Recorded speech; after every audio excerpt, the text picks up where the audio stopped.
Listen to the story carefully. Story 30. The Shrimp and the Anemone. I spent days exploring the shore, watching the tiny shrimp dart among the anemones, fragile but alive. Life felt small, delicate and full of hidden dangers, yet beautiful in its rhythms.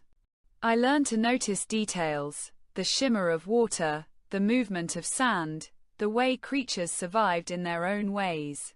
Sometimes I felt connected, sometimes lost. But every discovery taught me patience, care and observation. Life isn't always grand. It's made of quiet moments, careful choices and small wonders. By the end, I understood that even the tiniest lives carry meaning and that learning to watch, understand and respect them helps us see the world more clearly and ourselves more honestly.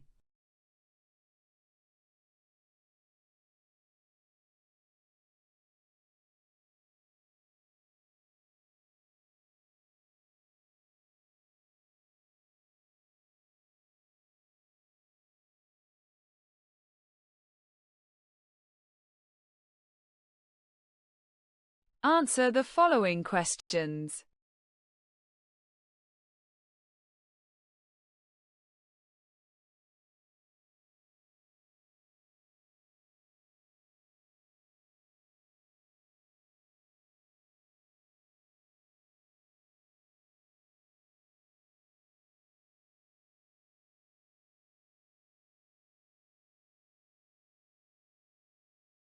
Well done! You did it! Compare your answers with the suggested ones.